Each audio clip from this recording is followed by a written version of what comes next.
reforçar a importância da gente testemunhar as graças recebidas. Mesmo pequenas, mesmo que seja um passo, Deus já deu um passo, testemunha, escreva, coloca lá. Não quer dar teu nome? Não precisa pôr o nome. Escreva, dê aqui para mim, eu vou lendo, às vezes um, às vezes outro. Se quiser mandar via mensagem lá na nossa página, mande, para que nós possamos compartilhar o poder de Deus. As muralhas não resistem ao poder do nosso Deus. Elas não resistem. Pessoas são transformadas, milagres acontecem, e muitos. Porque aonde abunda o pecado, aonde abunda a ação diabólica, superabunda a glória de Deus. Então, se os tempos estão difíceis, se o mal tem conseguido fazer e causar sofrimento, no nosso país inteiro, inclusive, não tem problema. A graça de Deus será maior. Por isso que a gente tem que estar unido em oração. Queria compartilhar com vocês carta de São Paulo aos Romanos, no capítulo 14. Carta de São Paulo aos Romanos, capítulo 14, versículo 17.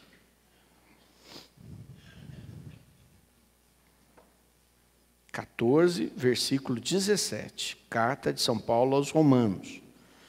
Diz assim: o reino de Deus não é comida nem bebida, mas justiça, paz e alegria no Espírito Santo. Quem deste modo serve a Cristo, agrada a Deus e goza de estima dos homens. Portanto, apliquemo-nos ao que contribui para a paz e para a mútua edificação. Não destruas a obra de Deus por questão de comida. Todas as coisas em verdade são puras, mas o que é mal para um homem é o fato de comer, provocando um escândalo. Bom, palavra do Senhor. Queria contextualizar para vocês um pouco. Deus, Ele é maravilhoso e Ele se utiliza do nosso jeito de ser. Dependendo do lugar que você for estar, você vai encontrar uma ação de Deus única e poderosa através do seu Espírito, mas com pequenas diferenças. Veja, São Paulo viajou todas aquelas regiões. Quando ele estava em Corinto, que é um porto, portanto, um lugar que haviam pessoas de muitas nacionalidades, muito pecado, muita prostituição, muitos templos de religiões diversas. São Paulo vai falando com aquele povo e vai instruindo, porque mesmo as pessoas que acabavam seguindo a Jesus e cheias do Espírito Santo, às vezes faziam e se comportavam estranhamente. Então há toda uma instrução para as grandes assembleias. Porque as pessoas chegavam e quando elas viajavam de novo, não se sabia quando voltariam. Porque as viagens eram demoradas. Então Deus agia em grandes assembleias. Em Roma, ao contrário, quando a palavra de Deus entrou em Roma, ela foi se instalar nas casas. Roma era o coração do império.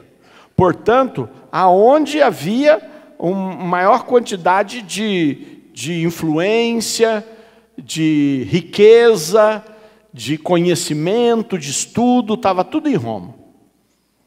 O Evangelho penetrou aquelas casas. Eram reuniões dos escravos, que os patrões também faziam parte, eram famílias nobres que transformavam as suas casas em verdadeiros grupos de oração. Então o Evangelho se reunia em pequenas comunidades, nas casas, em muitas casas. E aí o que acontecia? Rapidamente, às vezes, as pessoas começavam, porque eram muitas casas, não havia certamente liderança formada para poder orientar tudo. E aí começavam pequenas confusões. Através da palavra de Deus, uns pensavam de um jeito, outros pensavam de outro, e aí São Paulo escreve essa carta aos Romanos. E ele faz questão então de pegar aquilo que é importante. E nesse capítulo ele está falando por causa de disputas, por causa daquilo que eles comiam. Porque o judeu não pode comer carne de porco. Está no Antigo Testamento. Em Roma se comia.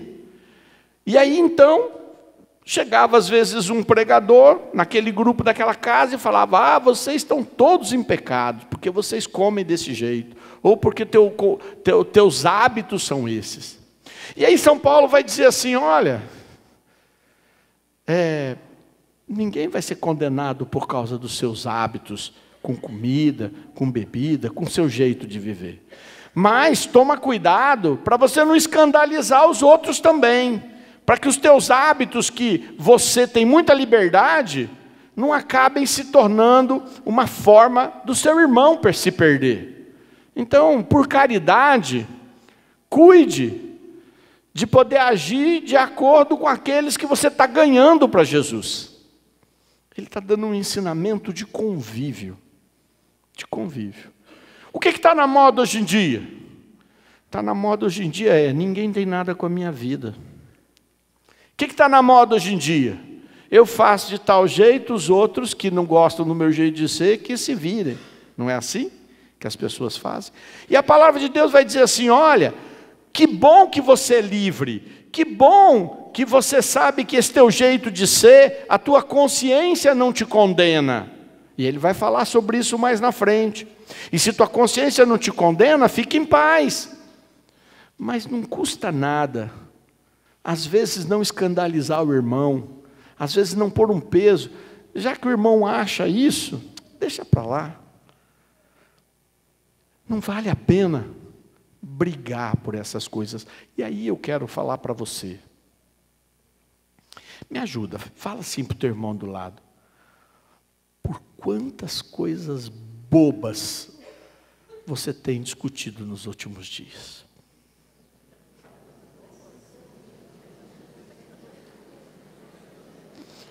Por quantas coisas que não valem nada vocês têm acabado ficando de cara fechada?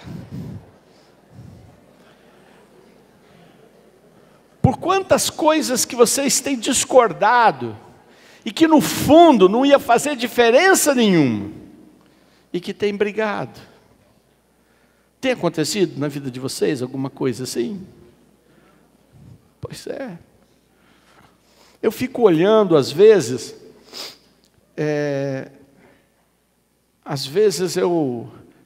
lá em casa eles dizem que eu tenho uma capacidade de ouvir 3 conversas ao mesmo tempo. Eles dizem que eu estou ouvindo uma pessoa aqui, escuta a outra ali, escuta a outra lá. Não sei se eu consigo aprender alguma coisa desse jeito, mas é assim que acontece comigo. E às vezes eu estou aqui e estou ouvindo alguém ali, e eu fico vendo as pessoas de repente começarem a abrir. Uma pessoa começa a contar uma história. Você não sabe o que aconteceu hoje comigo? Olha, hoje eu estava indo lá comprar uma peça, e cheguei lá, o cara, para me atender, ele nem ligou, e a pessoa falou assim: e você não brigou com ele? Ele falou: eu achei que ele me tratou mal. Não, você tinha que ter pedido teus direitos.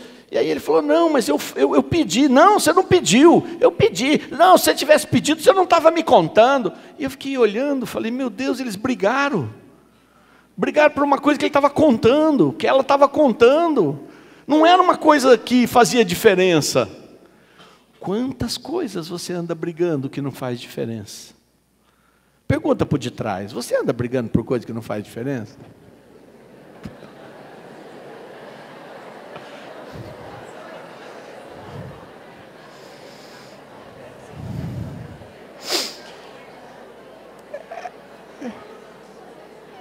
É exatamente isso que São Paulo está falando para aquela comunidade. Vocês andam brigando até pelo que vocês vão comer ou pelo que você não comeu. Até por isso. Quanto está valendo a pena? E aí então ele sai com essa máxima: o reino dos céus não é comida nem bebida, mas é justiça, paz e alegria no Espírito. E aí ele põe as coisas no centro, pelo que é que vale mesmo a pena a gente lutar. Pela justiça, porque a injustiça corrói a alma, fere profundamente. E é por isso que eu tenho um ditado meu, que é assim, aquele que Jesus falou 3 vezes nos evangelhos sinóticos, e os 3 evangelistas repetem: eu quero misericórdia, não quero sacrifício. E eu gosto desse texto porque eu olho e falo assim: como eu não sei fazer justiça, melhor eu não julgar. Como eu não sou capaz de saber quem está certo de verdade, na maioria das vezes, eu escolho misericórdia. Mas eu sou duro comigo, para que eu não seja injusto com os outros. Porque às vezes você exige sem saber o que está acontecendo. Às vezes você cobra sem saber se a pessoa devia de verdade. Uma vez eu estava num encontro e estava com eu ia pregar um encontro em Minas Gerais, a outra moça comigo também era pregadora que é comigo. E falaram nós estávamos indo pregar um encontro para eleger uma coordenação estadual.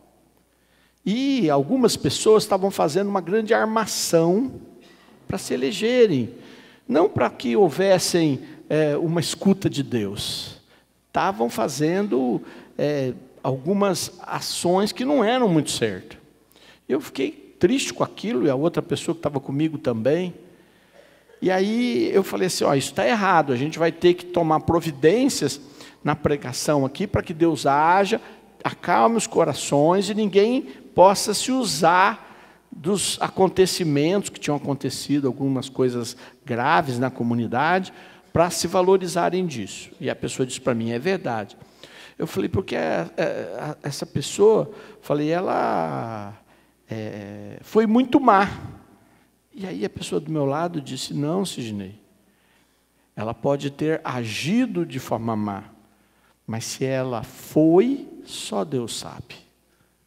Só Deus sabe a intenção do coração. A gente não tem isso. Você não tem um aparelho que sabe a intenção mais profunda das pessoas, sabia? Não tem. E aí, isso me fez pensar. Na hora eu levei um choque, porque a pessoa me corrigiu. E eu parei e falei: não é verdade que eu estou sendo injusto? Porque eu não tinha como saber. Eu podia até achar, imaginar, e poderia até estar certo. Mas saber eu não sabia. Saber eu não sabia. Então, o reino dos céus, antes de mais nada, é justiça. Justiça que a gente faz. Segundo, o reino dos céus é construção de paz. O que você pode fazer para diminuir a encrenca na sua vida? Da sua parte. Tem gente que pensa que diminui a encrenca ficando quieto. Não é verdade. Não é verdade, porque muitas vezes a omissão desequilibra a construção da paz. Por outro lado, a disputa sem fim nunca traz paz. E aí, precisa de uma regulagem, Uma regulagem. Põe a mão na testa do irmão e dá uma regulada. Assim, você está precisando de uma regulagem. Ó. Uma regulagem. Quem é capaz de equilibrar? Só o Espírito Santo. Só o Espírito Santo põe as coisas no equilíbrio. Então essa regulagem, ela só pode ser feita pelo Espírito Santo. E isso traz uma paz profunda, capaz de te encher de alegria. Capaz de te encher de alegria. De você ficar alegre porque você vê sucesso. Ficar alegre porque você vê vitória. Ficar alegre porque você vê que as coisas estão caminhando. Não se resolveram, mas irão se resolver. Porque você conseguiu deixar o Espírito Santo ir construindo. O reino dos céus é justiça, paz e alegria. E aí ele continua dizendo: quem deste modo serve a Cristo, agrada a Deus e goza de estima dos homens. Portanto, apliquemo-nos ao que contribui para a paz e para a mútua edificação. Quer dizer, se dedica nessa construção. Pede a força do Espírito Santo e se dedica. Porque ela não está pronta, ela é construída. Construída. Vocês estão entendendo? A gente vive num tempo onde quer tudo pronto. Tudo pronto. E não dá. Não dá para ter tudo pronto, porque precisa construir. Quando a gente olha, por exemplo, os problemas econômicos do país, a gente fala, tem desemprego. Mas para resolver a longo prazo, você precisa construir. Não vai ser. Não tem jeito. Não tem jeito. Você constrói primeiro. Paz também. Quanto você está gastando da tua oração e da tua ação para construir a paz?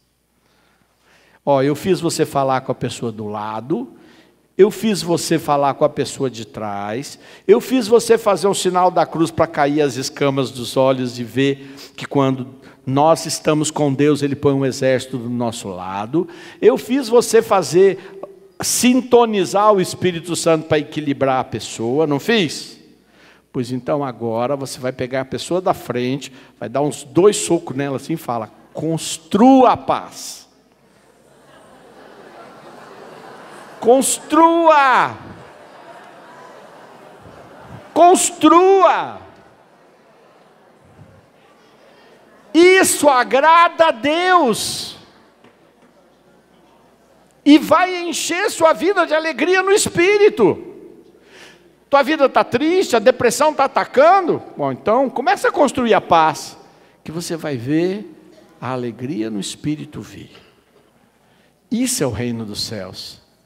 O resto, pode comer. Hoje, ficarei muito feliz se você for para casa pensando que você tem que dar um passo nesse sentido. Porque, nesse momento, há uma ação do Espírito, mas há uma ação minha, sua. Senão, não constrói nada. Louvado seja nosso Senhor Jesus Cristo. Senhor, derrama uma alegria profunda no coração de todo mundo que está aqui. E dá, Senhor, agora a força para construir paz. Uma paz capaz de gerar saúde, solução. Paz não é só ausência de conflito, não. É mais do que isso. É mais do que isso. Porque se cada um ficar num quarto separado, não tem conflito, mas não tem paz. Paz é uma construção. É uma construção. Uma construção que começa quando, mesmo eu sabendo que o que eu estou fazendo está certo, não tem problema eu ceder um pouco para construir. Para isso eu preciso que o Espírito Santo me equilibre. Quem sabe no encontro a gente consiga encontrar mais esse equilíbrio. Age, Jesus, em mim agora, Senhor. Age, Senhor. Que o teu poder nos conceda profundamente esta paz. Amém. Em nome do Pai, do Filho e do Espírito Santo. Amém.